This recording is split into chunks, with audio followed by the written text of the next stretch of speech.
Prepare to win with PFF Fantasy. Use PFF's exclusive rankings, projections, advanced statistics, and more to win your draft in August and set the best lineups through the end of the regular season.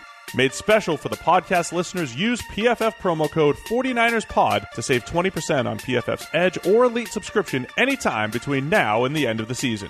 Go to PFF.com to sign up today.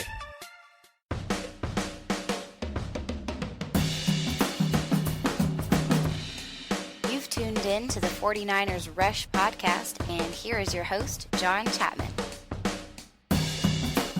Welcome to another episode of the 49ers Rush podcast. I'm your host, John Chapman, and boy, do we have an episode for you today. Lots of news, including our Manscaping giveaway, which stay tuned for that. We've got some exciting news for our new sponsor, which I'm excited about. Also, lots of training camp stuff. We're going to go over injuries, quarterback reports, who's doing what, stock ups, stock downs, timetables with pup players, and if we have time, a little Q&A at the end of the episode. This is going to be a very information overload episode, which, let's be honest, it's kind of what we are designed to do here with the 49ers Rush podcast. My goal is for this to be a one-stop shop for all of your 49ers needs, and that's what we're going to do. So without further ado, let's jump right into it, and there's just information overload right now on the Twitter machine and just coming out on Instagram. The very first episode of Brick by Brick came out, which if you've never seen that, just head over to the 49ers YouTube page. It's basically a PG version of Hard Knocks, where they kind of follow everything through the offseason and through training camp. It's about 15 to 20 minutes. It's very entertaining. You get to see a lot of footage that you don't get to see normally, and there's a lot of footage from the Senior Bowl, which is really cool now because you see some behind-the-scenes footage between Kyle Shanahan hanging out with Jalen Hurd and Deebo Samuel, and just, it's awesome. Absolutely. And Dre Greenlaw as well. So there's a lot of stuff there. You see some players signing their contracts like Joe Staley, and it just kind of humanifies, I don't think that's a word, humanizes, I think is a word, the 49ers players. And I think anytime that you can do that, it's easy to become a bigger fan. So let's jump into the back-to-back day training camps. Not back-to-back day. We had a day off. So we're going to be talking about Tuesday's practice. Wednesday they had off. Then Thursday's practice. And the new the CBA that we currently have, you only get to practice 4 on-field workouts. So 4 days on, 1 day off, 4 days on, 1 day off, 4 days on, day off, and then our very first game against the Cowboys on August 10th. I am recording this episode on Thursday. So we are 9 days away from actual 49ers football. And if you are listening to this on Thursday, the Hall of Fame game. I know it's not the most quality football that you're going to see, but football is football, so I will take it. Now, I will say this. Let's just go through the people who did not practice the last 2 days. On Tuesday, Joe Staley did not practice. He got his veteran vet day off, which Kyle Shanahan said he's going to start doing for the 30-plus-year-old players. And so he took that day off, which, I'm all about keeping people healthy. And this seems to be the new thing with Kyle Shanahan and John Lynch. They are really big into more of like being precautionary instead of reactionary, I think is what I would say. Now, Thursday, that's a whole nother story. Mike Person got his day off, which he's been just playing awesome. And this is where it gets bad after that because, man, if your starting right guard is out, you want your backup guard to be in there taking snaps. But our backup right guard, he's injured. Joshua Garnett, copy and paste from every other year he's been playing. The 49ers did not pick up his fifth-year option. Being a first-round draft pick that we traded up for, thanks a lot, Chip Kelly, you can pick up the fifth-year option and pay, a decent amount so that he can stay on you. We didn't pick that up. If he was going to be on the roster this year, he was going to have to prove something.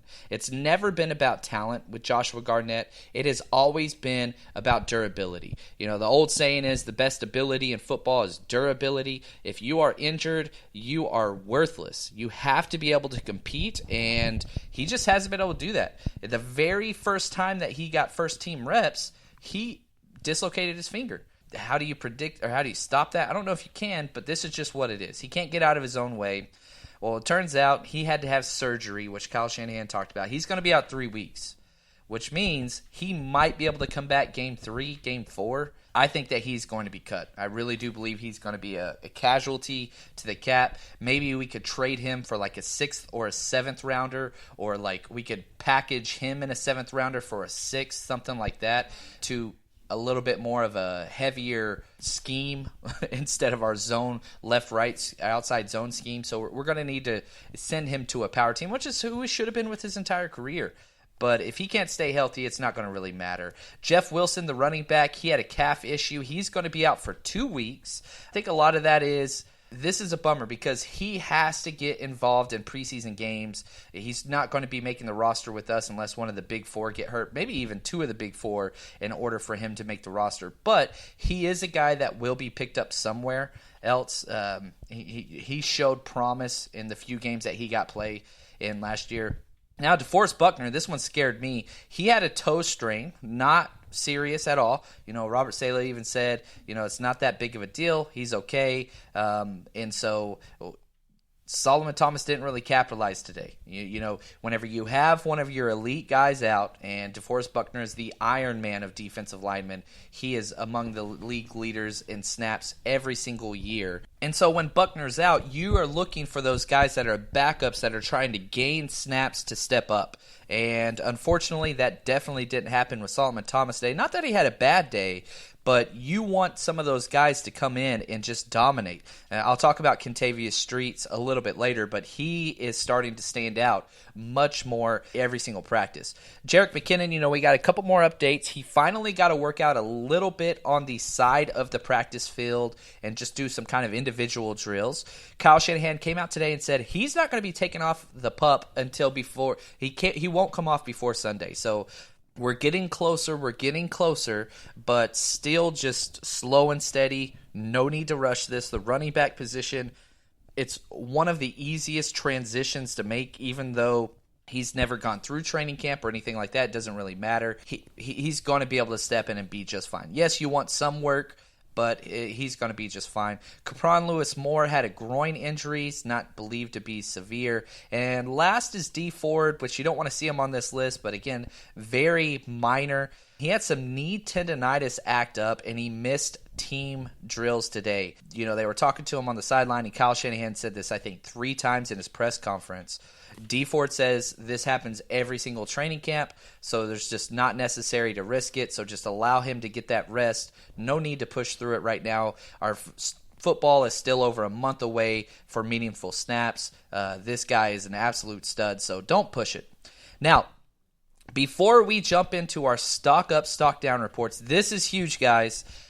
Manscaped, okay? I love these guys. They are our new sponsor. I just want to say thanks. Support for this episode comes from Manscaped. They are the #1 in men's below-the-belt grooming. Manscaped offers precision engineering tools for your family jewels.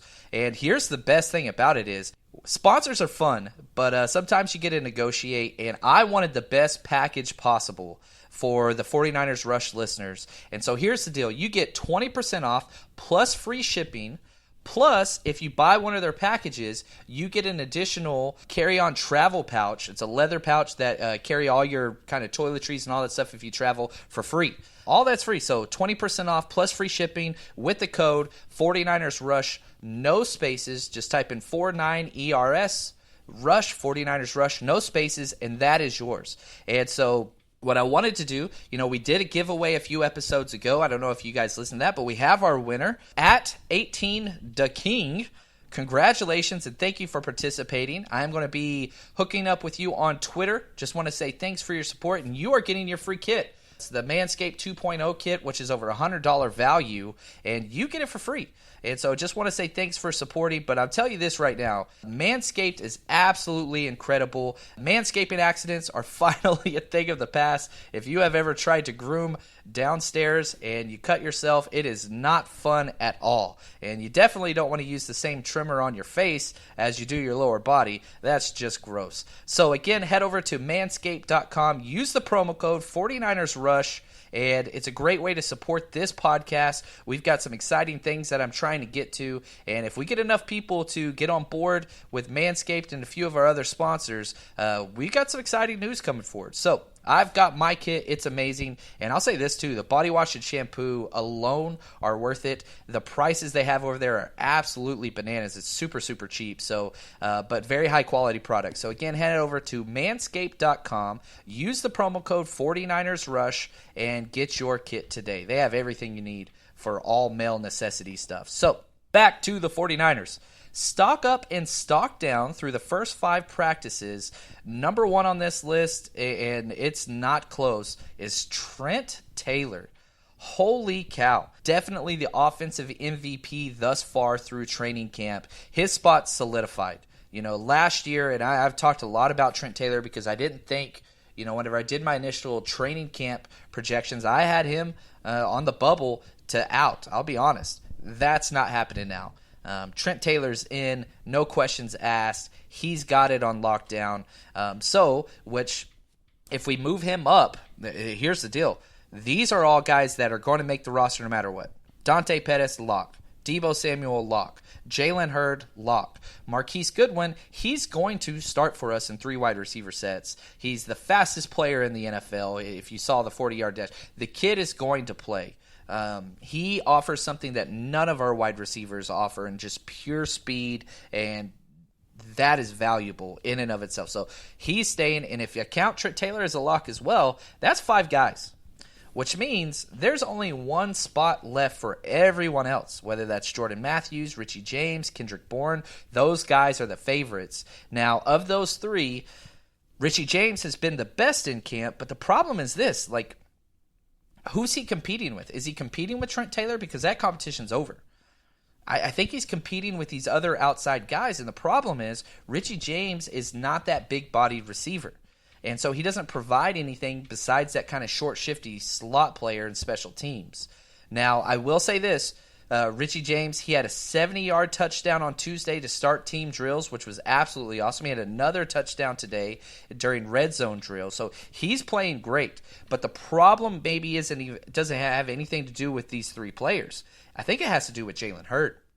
Because if Jalen Hurd can prove that he belongs on this team and can get starter reps in that slot and outside job, that gives the 49ers their big-bodied target that they covet so much, because the majority of our starters are very, very short. They're smaller guys. Jordan Matthews and Kendrick Bourne have size. Richie James doesn't. But if Jalen Hurd can prove that he can get outside snaps as well, that does make James more valuable, because Hurd can stay outside. I want him in that slot personally. But it might tilt things his way. So just associate good things for Jalen Hurd equals good things for Richie James. If Jalen Hurd stays working with the 3rd team and doesn't start to excel and go up the depth chart, which his spot on this roster is fine. It's secured being a 3rd-round pick. But if he does not ascend up that, then James is going to be one of the odd mans out. Pro Football Focus came out with an article today that was interesting. They ranked all of the entire NFL wide receiver cores, or not even all receiving cores, tight ends, backs, everything combined. And the 49ers came out a little bit more favorable than I would have guessed. We were the number 18 overall. We have a very young, unproven wide receiver base. George Kittle is responsible for us being as high as we are. We are young. They are all very scheme-specific with Kyle Shanahan, which is wonderful, but they haven't proven anything outside of Kittle. Kittle's proven all you need to know. But I thought that was a very favorable ranking. I think that we can outperform that. But to the Castle, I got in an argument with another podcaster talking fantasy on another Eat Sleep Fantasy episode, and he had us bottom 5 wide receiver groups, and I was just like, man, I don't think that's the case. Yeah, if you're looking in the past, sure. But if you look at potential and what we have there, I think that there's a lot of potential. There's a lot of promise. So I like that. Another guy that I have stock up, Ahkello Witherspoon, which, let's be honest, training camp warrior. Every year we say very similar things, but this by far has been his best camp. He has the most interceptions and pass breakups so far in camp through 5 days. He has just been a blanket. Now, the problem that Ahkello Witherspoon always has during a game, he hates contact. And as soon as he has to initiate contact, his confidence starts to wane.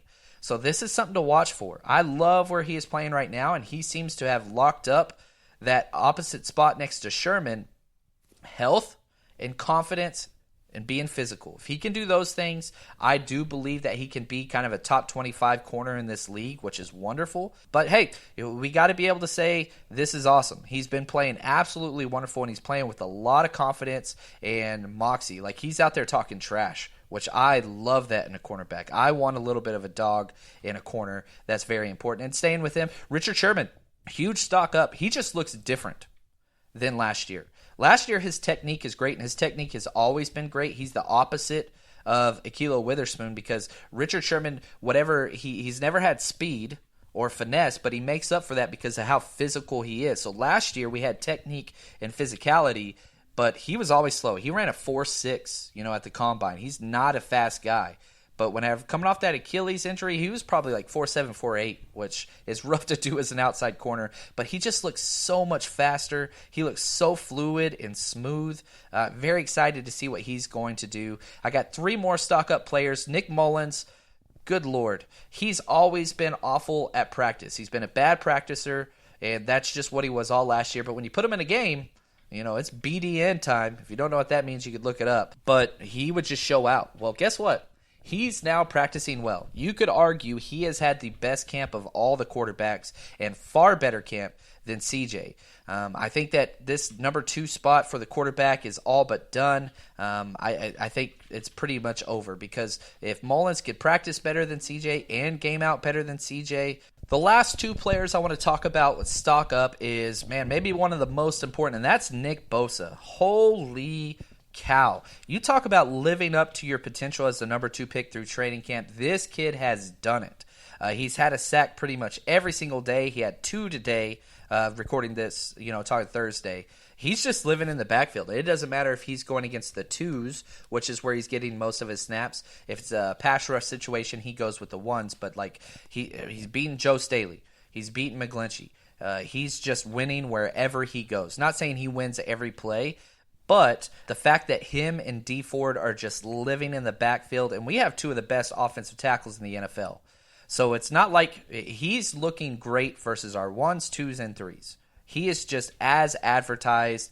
Now, I do like that we are still slowly phasing him in. It seems like we're making him rest half of practice. So, for example, on Tuesday, he didn't do any team. He just did one-on-one and inside drill.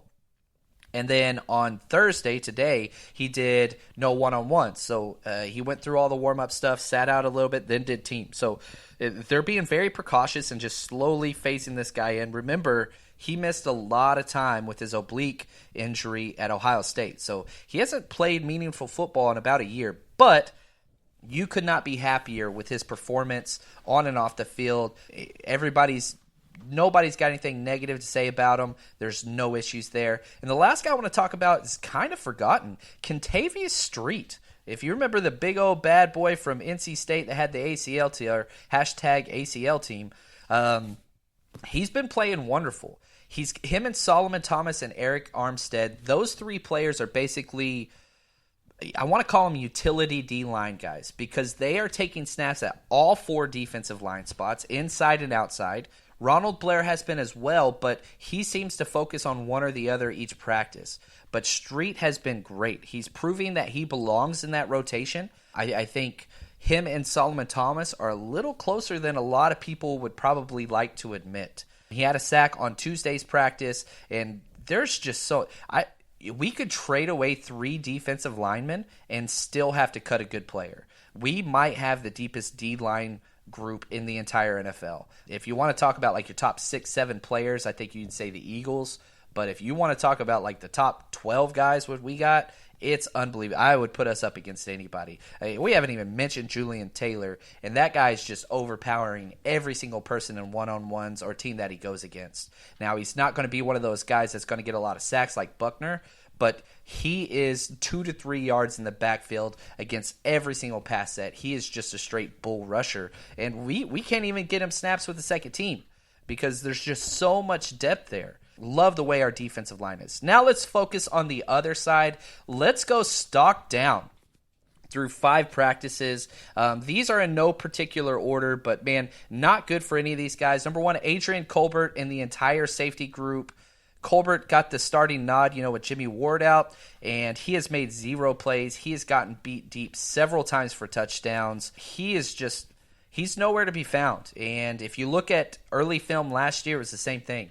Unless you have all 22 coaches film, which pans out and you can see all 22 players, that's why they call it that, you never saw him in the pan of the game. He was just outside of the frame.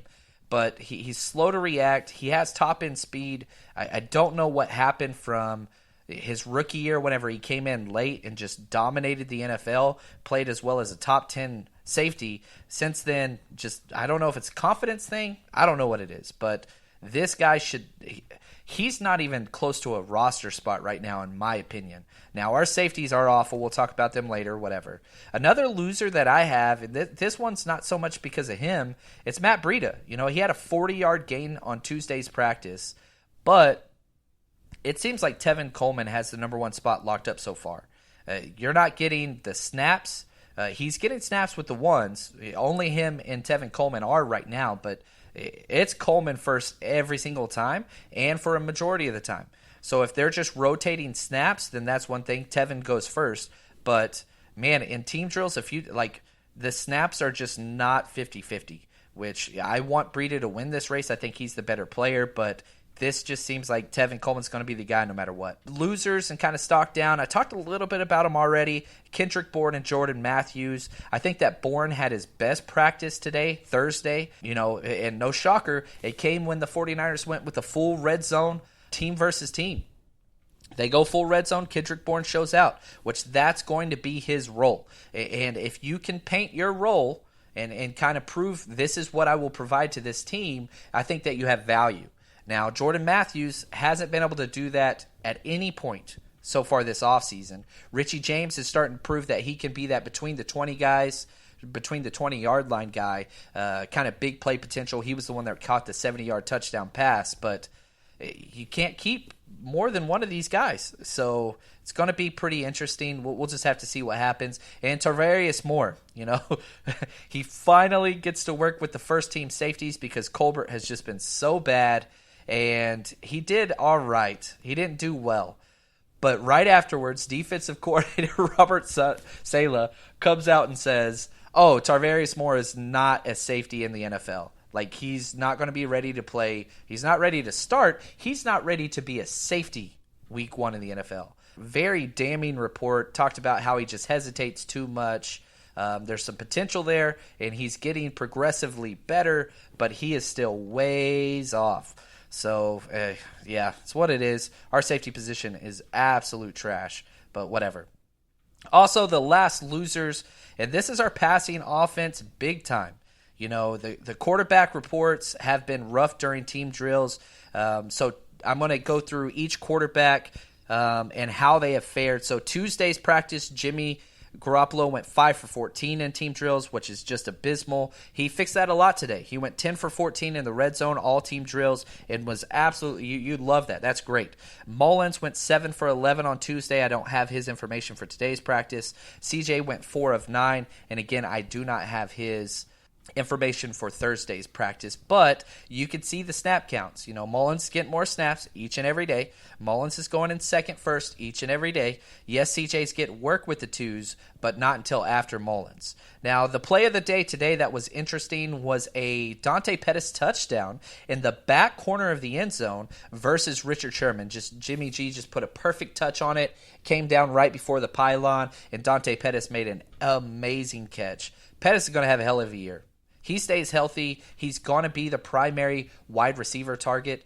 I still believe that Kittle will lead the team in overall targets, but from the wide receiver position, Pettis is looking all the parts of a number 1 wide receiver. Now, I want to jump down just to a couple questions from Fernando, who's just been an awesome supporter. Just want to say thanks, Fernando. But we started having an awesome conversation through email, and I was like, why not include this? So if you want to reach out to email, 49ersrushpodcast@gmail.com or on Twitter @JL_Chapman, JL_CHAPMAN. That is where I do most of my work. Now, he asked this.